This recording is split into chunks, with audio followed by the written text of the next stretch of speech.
Hello my dear student and viewers. तो हमने पढ़ लिया था 1773 से लेकर के 1861 तक का। यहाँ तक हमने पढ़ लिए थे कौन कौन से अधिनियम आए थे। तो अब इसके बाद जो हमारा अधिनियम आता है वो आता है 1892 का भारत परिषद अधिनियम। नेक्स्ट अधिनियम कौन सा है? भारत परिषद अधिनियम। इस अधिनियम में क्या किया गया था, यानी कि मैं आपको पहले ही बता चुका हूं कि परिषदों का गठन किया जा चुका है। और परिषदों का गठन कब किया जा चुका है? 1861 के भारत परिषद अधिनियम के अंतर्गत। तो अब जो किया जाएगा वो इस अधिनियम में क्या किया जाएगा, जो परिषदें बनाई गई हैं या तो उनका विस्तार किया जाएगा या फिर उनमें सदस्य बढ़ाए जाएंगे, यानी कि परिषदों में ही अब चेंज किए जाएंगे।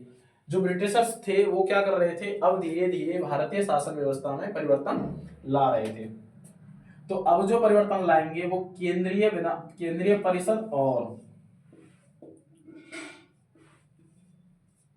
प्रांतीय परिषद।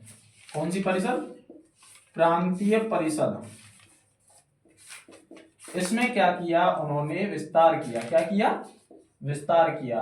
और जो विस्तार किया था वो किस आधार पर किया, यानी कि इनमें अब उन्होंने गैर सरकारी सदस्यों को जोड़ा। किसको जोड़ा? गैर सरकारी सदस्यों को।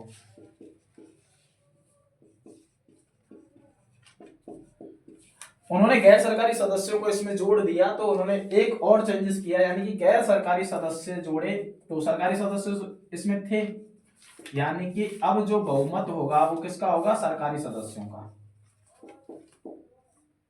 इनका तो बहुमत नहीं होगा। और क्या किया? इनका बहुमत नहीं और सरकारी सदस्यों का बहुमत था।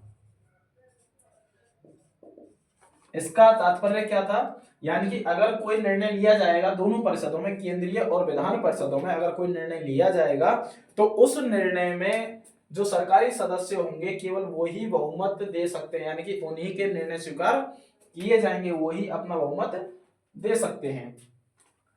हमने पहले देखा कि 1860 में बजट आ चुका था।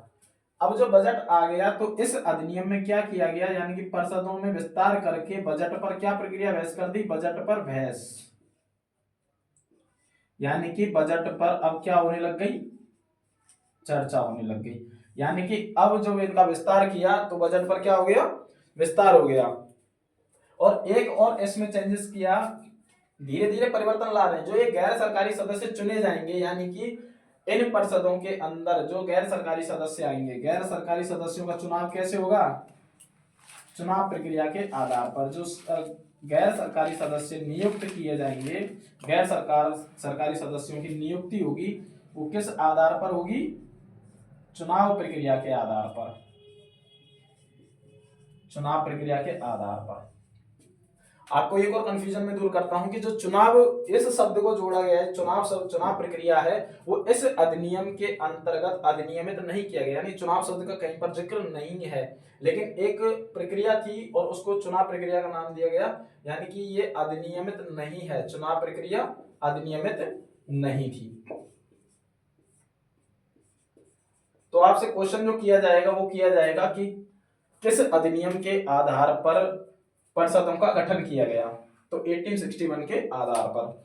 या फिर आपसे क्वेश्चन किया जा सकता है किस अधिनियम के आधार पर परिषदों में, केंद्रीय और प्रांतीय परिषदों में गैर सरकारी सदस्यों को नियुक्त किया गया? तो कौन सा अधिनियम होगा? 1892 का भारत परिषद अधिनियम। अभी हम परिषद अधिनियम पढ़ रहे हैं, ये आपका हो गया।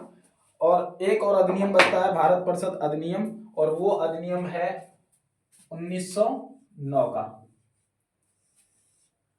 इस अधिनियम को समझने से पहले एक छोटी सी और मैं बात बता देता हूं कि अंग्रेज अब धीरे धीरे विस्तार तो कर रहे थे, लेकिन वो जिस मंशा से आए थे कि हमें यहाँ पर राज करना है, यानी कि व्यापार करने के उद्देश्य से आए, और वो यहाँ पर किस मंशा से रहने लग गए कि अब हमें यहाँ पर राज करना है। वो राज करने तक ही सीमित नहीं रहे कि अब हमें एक और नियम चलाना है, एक और पॉलिसी रहेगी हमारी, फूट डालो और राज करो की।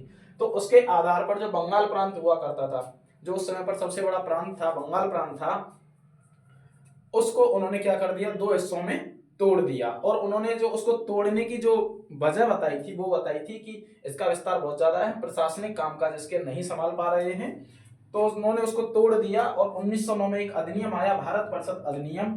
तो इसमें 2 व्यक्ति थे और इस अधिनियम को मार्ले मिंटो सुधार अधिनियम के नाम से भी जाना जाता है। मार्ले मिंटो सुधार अधिनियम।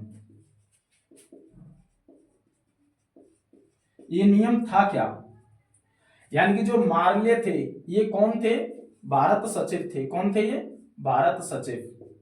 और आपको पता है भारत सचिव का पद नियुक्त किया गया था किस अधिनियम के आधार पर किया गया था, 1858 के आधार पर। और ये कहां रहता था, इसका जो पद था वो कहां पर था, ब्रिटेन में था। ये ब्रिटेन में थे भाई। और लॉर्ड मिंटो कौन थे, भारत के वायसराय। लॉर्ड मिंटो कौन थे, भारत के वायसराय थे। ठीक है। इस अधिनियम के आधार पर क्या क्या परिवर्तन किया गया था, और वो जो परिवर्तन किया गया था यानी कि जो परिषदें बनाई गई हैं, केंद्रीय और विधान परिषद, एक तो आपकी केंद्रीय परिषद है और एक आपकी विधान परिषद। विधान का मतलब विधान कह लो या फिर प्रांतीय परिषद कह लो। ठीक है, कहीं आप कंफ्यूज में हो जाओ कि पेपर में आपको कोई और परिषद लिखी मिल जाए, प्रांत मिल जाए, और या फिर आपको विधान मिल जाए और आप पढ़ के चले जाओ प्रांतीय परिषद, तो फिर आप कहें कि ये कौन सी परिषद आ गई, इसमें तो पढ़ी नहीं है। इन दोनों का क्या कर दिया गया, विस्तार किया गया। अभी धीरे धीरे आपने देखा कि इनका धीरे धीरे क्या किया जा रहा है, विस्तार किया जा रहा है। 1861 में कुछ था, 1892 में कुछ है, और 1909 में और भी विस्तार कर दिया इनका, यानी कि इनको और बढ़ा दिया। जो पहले इनमें 16 सदस्य थे, अब वो कितने सदस्य कर दिए गए हैं, 60 सदस्य कर दिए हैं, बढ़ा दिए हैं। बढ़ा करके कितने सदस्य कर दिए, 60 सदस्य कर दिए गए हैं। अब जो बजट आया था उस बजट प्रक्रिया में भी इन्होंने एक और काम किया, और उससे पहले इन्होंने क्या किया, जो परिषदें हैं केंद्रीय परिषद और विधान परिषद, इसमें एक और चेंज किया। इसमें तो बहुमत किसका रखा, सरकारी सदस्यों का। यानी कि जो केंद्रीय परिषदें होंगी उस केंद्रीय परिषद में जो बहुमत होगा वो सरकारी सदस्यों का होगा। किसका होगा, सरकारी सदस्यों का। लेकिन उन्होंने जो प्रांतीय परिषद है उसमें चेंज कर दिया गया, और जो गैर सरकारी सदस्य जोड़े गए, इसमें इनको गैर सरकारी सदस्यों के बहुमत को क्या दे दी गई, अनुमति दे दी गई। गैर सरकारी सदस्यों के बहुमत को अनुमति। अब यहां से आपसे एक क्वेश्चन बन सकता है कि किस अधिनियम के आधार पर प्रांतीय परिषदों में गैर सरकारी सदस्यों को अनुमति दी गई, तो वो कौन सा अधिनियम होगा, 1909 का अधिनियम। या फिर आपको ऑप्शन में मिल सकता है मार्ले मिंटो सुधार अधिनियम, या फिर आपसे पूछा जा सकता है कि 1909 अधिनियम के आधार पर मार्ले कौन थे। तो ये कौन थे, भारत के सचिव थे, जो कहां पर बैठते थे, ब्रिटेन में। कहां पर थे ये, ब्रिटेन में थे। और इन दोनों का विस्तार तो किया, लेकिन इन दोनों के विस्तार में और क्या कर दिया गया, यानी कि इनकी कार्य प्रणाली को और विस्तार दे दिया गया। और जो कार्य प्रणाली थी उसमें क्या विस्तार दिया, यानी कि जो परिषदें हैं उनकी कार्य प्रणाली में क्या विस्तार दिया, परिषदों की में, यानी कि अब इनको क्या दे दिया गया, इनमें प्रश्न पूछने की प्रक्रिया चालू कर दी, यानी कि इनमें अनुपूरक प्रश्न पूछे जा सकते हैं। एक हो गया बजट पर बहस।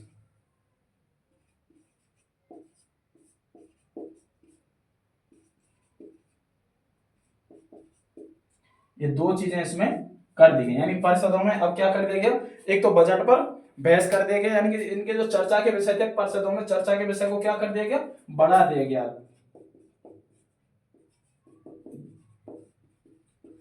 चर्चा का विषय इसका बढ़ा दिया गया, यानी कि एक तो इसमें अनुपूरक प्रश्न पूछे जा सकते हैं और एक बजट पर बहस की जा सकती है।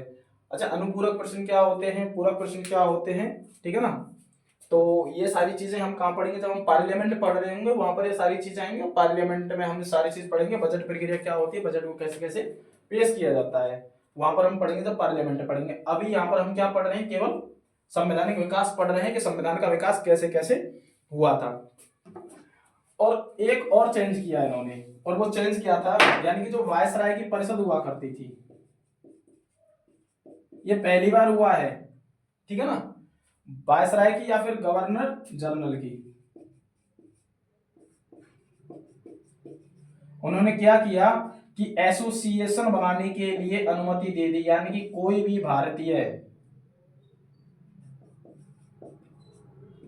भारतीय अब वायसराय की परिषद या फिर गवर्नर जनरल की परिषद के साथ क्या कर सकता है, एसोसिएशन बना सकता है, ठीक है ना, यानी कि इनके साथ चर्चा में शामिल हो सकता है। और ऐसे पहले व्यक्ति जो भारतीय व्यक्ति थे वो कौन थे, पहले भारतीय व्यक्ति जो इनकी एसोसिएशन इन्होंने बनाई, पहले भारतीय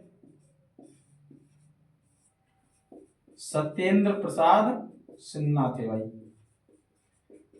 ऐसे पहले भारतीय सत्येंद्र प्रसाद सिन्हा थे। और एक और इन्होंने धीरे धीरे परिवर्तन ला रहे हैं। देखो मैंने आपको बता दिया कि 1909 का अधिनियम आया, उससे पहले वो बंगाल विभाजन कर चुके हैं हिंदू और मुस्लिम के आधार पर। जब उन्होंने हिंदू और मुस्लिम के आधार पर उसको अलग किया, लेकिन उन्होंने अपना आधार कुछ और ही बताया था। तो यहाँ से हमें एक चीज जानने को मिल जाएगी कि वो हिंदू और मुस्लिम फूट डालने का काम कर चुके हैं, हिंदू और मुस्लिम में फूट डाल दिए उन्होंने, ठीक है भाई। देखो कांग्रेस की स्थापना हो चुकी है 1885 में, है ना। जब कांग्रेस की स्थापना हो चुकी है, इससे पहले ही हो चुकी है। जब कांग्रेस की स्थापना हो गई तो उसमें क्या हुआ करता था, एक अध्यक्ष हुआ करता था कांग्रेस का, और उसका क्या हुआ करता था, चुनाव हुआ करता था। तो इन्होंने एक प्रणाली चालू की, और वो प्रणाली क्या थी, सांप्रदायिक चुनावों की शुरुआत कर दी। यानी कि अब मुस्लिमों के लिए ये क्या था, यानी कि मुस्लिमों के लिए अलग से निर्वाचन क्षेत्र, मुस्लिमों के लिए क्या कर दिया गया, अलग से निर्वाचन क्षेत्र।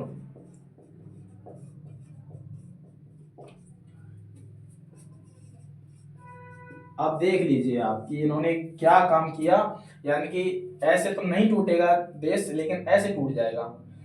अलग निर्वाचन क्षेत्र का मतलब क्या हो गया, यानी कि मुस्लिमों के लिए केवल मुस्लिम ही वोट डाल सकते हैं, और उस एरिया से केवल एक मुस्लिम व्यक्ति ही उम्मीदवार हो सकता है। तो यहां से कौन सी प्रणाली चालू हो जाती है, सांप्रदायिक चुनाव प्रणाली। यानी कि आपसे क्वेश्चन किया जा सकता है, किस अधिनियम के आधार पर सांप्रदायिक चुनाव या फिर मुस्लिमों के लिए अलग से निर्वाचन क्षेत्र घोषित किए गए। देखो मिंटो जो थे भारत में थे, और सांप्रदायिकता का जनक, अब यहां से एक प्रक्रिया प्रारंभ हो जाती है, सांप्रदायिकता। और सांप्रदायिकता का जनक किसे माना गया, सांप्रदायिकता का जनक भारत में कौन है भाई, लॉर्ड मिंटो। ये चीज आपको भूलनी नहीं है, किसको माना गया, लॉर्ड मिंटो को माना गया। तो इस प्रकार से जो सांप्रदायिकता थी, इसको एक संवैधानिकता मिल गई। क्या मिल गई, इसको एक संवैधानिकता मिल गई। यहां से प्रक्रिया धीरे धीरे चल रही थी, मुस्लिमों के लिए अलग से निर्वाचन क्षेत्र इन्होंने दे दिया, और सांप्रदायिकता का उद्भव हो गया। इससे जो अगला अधिनियम है, वो अधिनियम थोड़ा सा अलग है अब तक के अधिनियमों से, और वो थोड़ा सा अलग कैसे है, और इस अधिनियम की विशेषता क्या है। और अब यहां से जो शुरुआत होगी, वो एक तरह से ये समझ लो कि अंग्रेजों के राज करने की प्रक्रिया में बहुत परिवर्तन आएगा।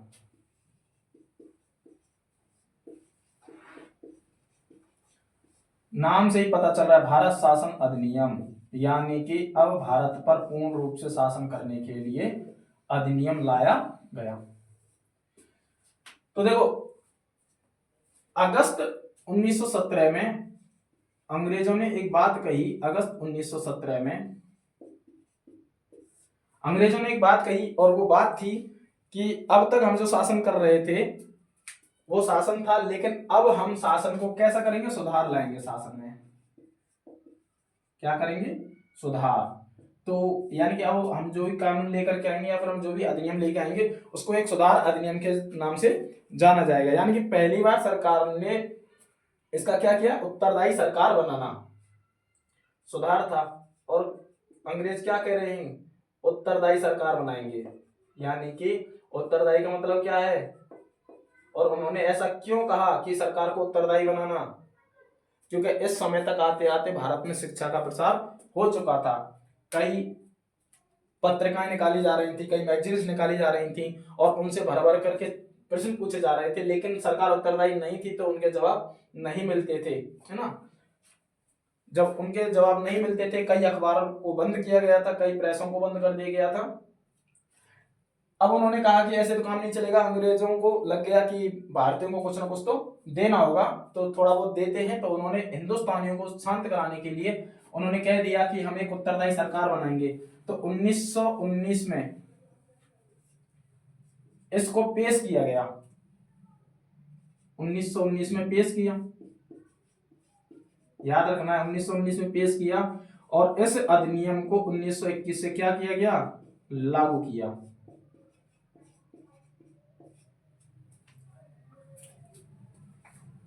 आपको एक और फैक्ट बताता हूं इस अधिनियम का, यानी कि इस अधिनियम को जब बनाया गया तो इस अधिनियम को बनाते समय इस अधिनियम का एक और नाम दिया गया, बिना वकील और बिना दलील के।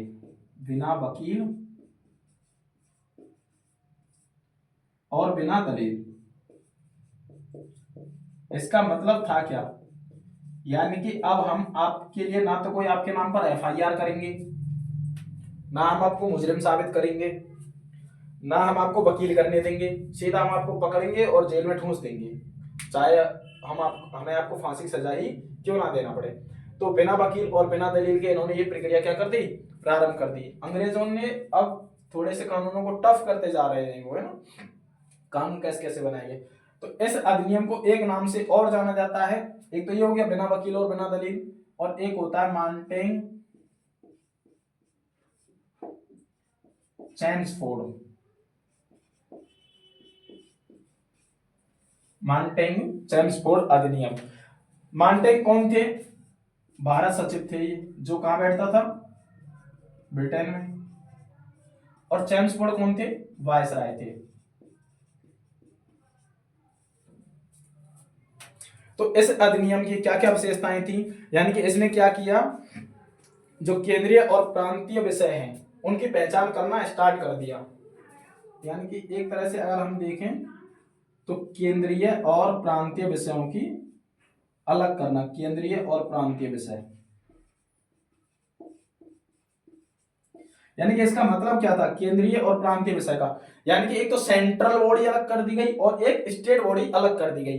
यानी कि अब जो केंद्रीय विषय होंगे वो अलग होंगे और प्रांतीय विषय होंगे वो अलग होंगे। इन्होंने क्या कर दिया, इनकी पहचान कर और इनके कार्यों को विभाजित कर दिया। और विभाजित करने का मतलब क्या हो गया, यानी कि जो पहले राज्यों पर, यानी कि जो पहले प्रांतों पर इस केंद्र का नियंत्रण हुआ करता था, अब केंद्र का नियंत्रण हटा दिया गया और इन प्रांतों को क्या कर दिया गया, आजाद कर देंगे। यानी कि अब ये अपने विषयों पर स्वयं निर्णय ले सकते हैं। तो यहां से एक प्रक्रिया प्रारंभ होती है, यानी कि केंद्रीय नियंत्रण का समाप्त किया जाना या फिर केंद्रीय नियंत्रण कम किया जाना। इससे ये समझ में आ गया, केंद्रीय नियंत्रण कम किया गया। ठीक है भाई, केंद्रीय नियंत्रण कम कर दिया। अब जब इन्होंने ऐसा किया तो एक और काम हो गया, केंद्रीय और प्रांतीय विषयों को इन्होंने अलग कर दिया और वो दो विषय निकल करके आए, एक थे हस्तांतरित विषय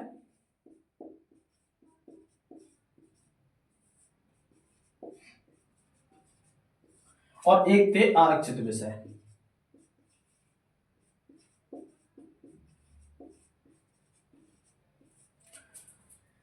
क्या थे, एक तो हस्तांतरित विषय और एक है आरक्षित विषय।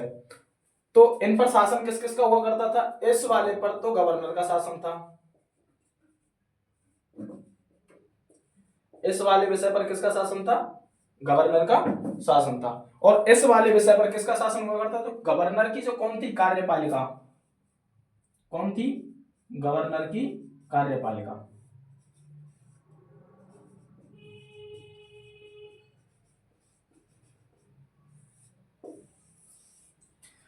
इस पर गवर्नर की कार्यपालिका क्या करती थी, नियंत्रण करती थी।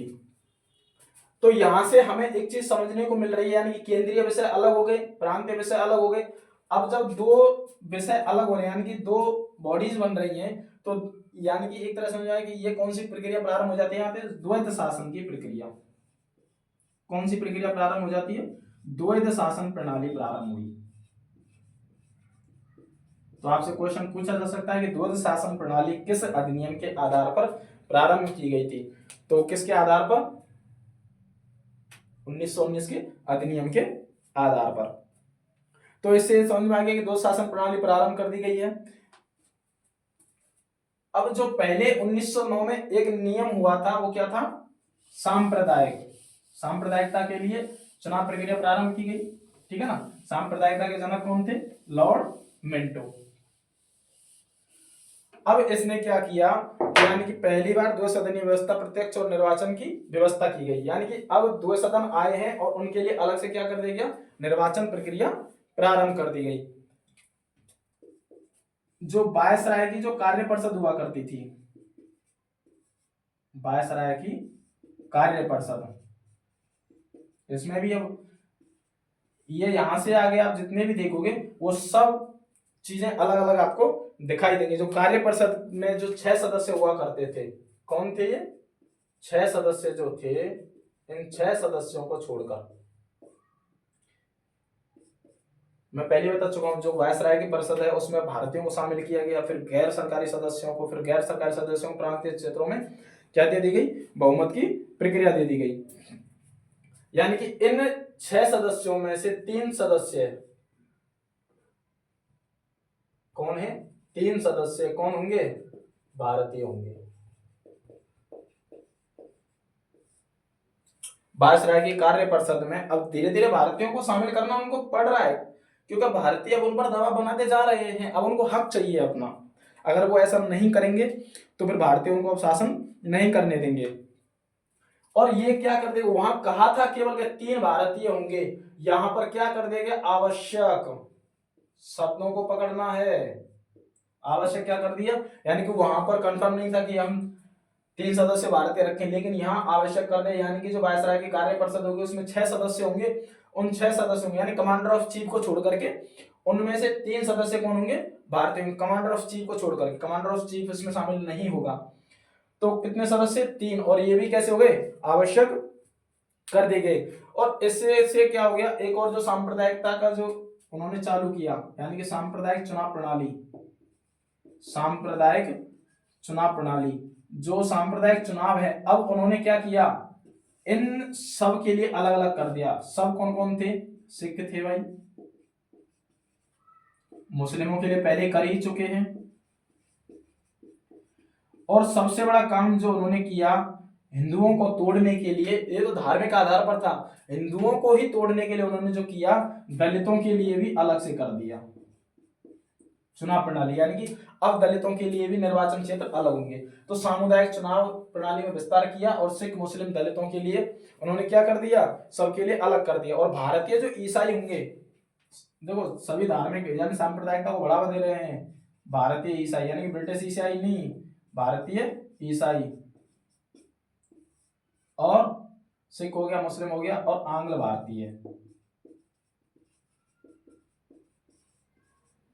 इन सब के लिए उन्होंने क्या कर दिया, एक सांप्रदायिक चुनाव प्रणाली प्रारंभ की, और इनके लिए सब क्या कर दिए, निर्वाचन क्षेत्र घोषित कर दिए।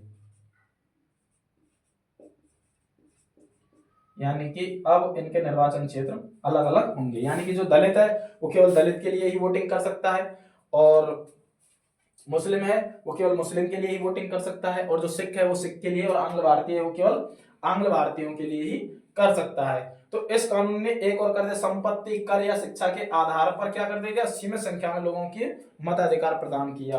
यानी कि इसने एक और प्रक्रिया प्रारंभ की, और वो प्रक्रिया थी मताधिकार की। क्या प्रक्रिया थी, मताधिकार की।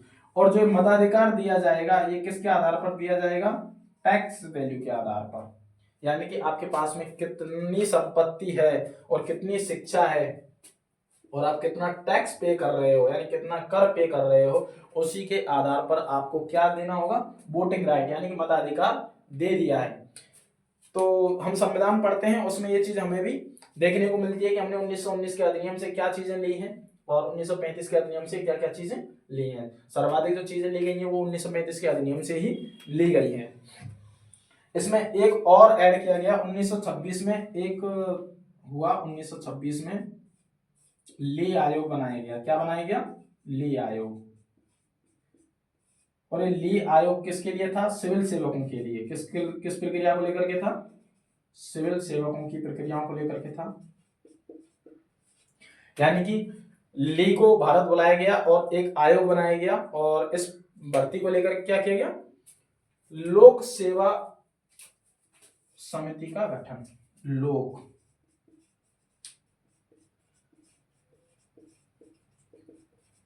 सिविल सेवा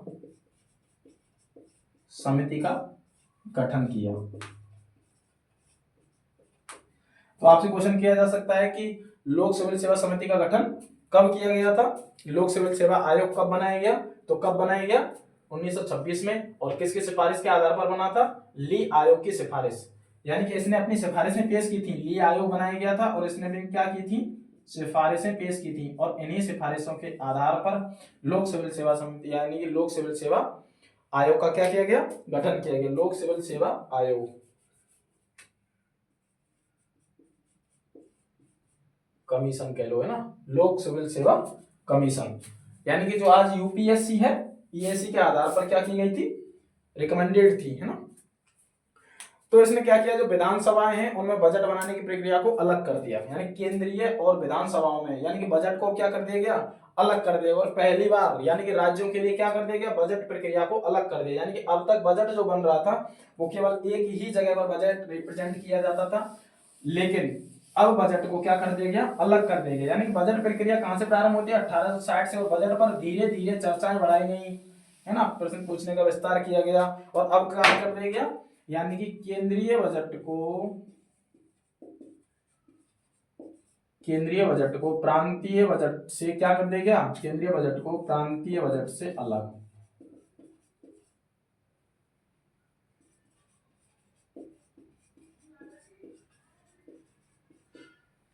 ठीक है। यानी कि अब राज्य जो है यानी कि प्रांत जो है अपना बजट स्वयं बना सकते हैं, अपना बजट स्वयं बना सकते हैं।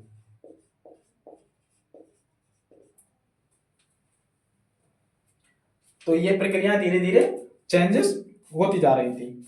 अब इसके आधार पर फिर थोड़ा और आगे आएगा कि सांप्रदायिक अवार्ड क्या थे, है ना, सांप्रदायिक अवार्डों को कैसे लाया गया। तो जो सांप्रदायिक अवार्ड थे वो किसके आधार पर दिए गए? यानी ब्रिटिश प्रधानमंत्री कौन था? रैमजे मैकडोनाल्ड के आधार पर उनको चालू किया गया था। और वो सांप्रदायिकता के आधार पर क्या किए जाते थे?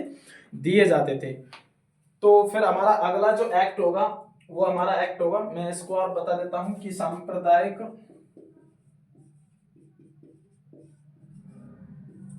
सांप्रदायिक अवार्ड क्या था? मैगजे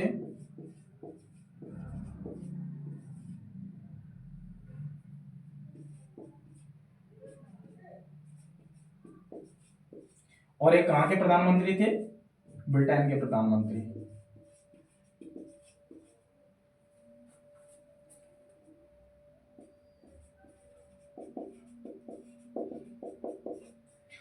इन्होंने इनकी क्या की? शुरुआत की। मैकडोनाल्ड, रैमजे मैकडोनाल्ड, रैमजे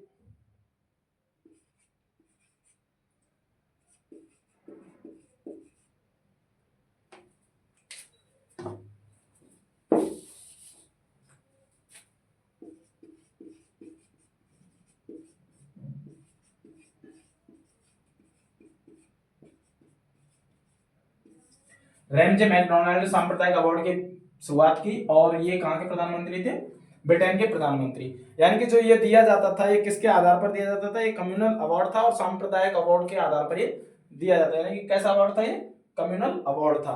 तो इससे आगे का जो हमारा एक्ट आएगा वो 1935 अधिनियम आएगा और वो हमारे नेक्स्ट क्लास होगी 1935 अधिनियम।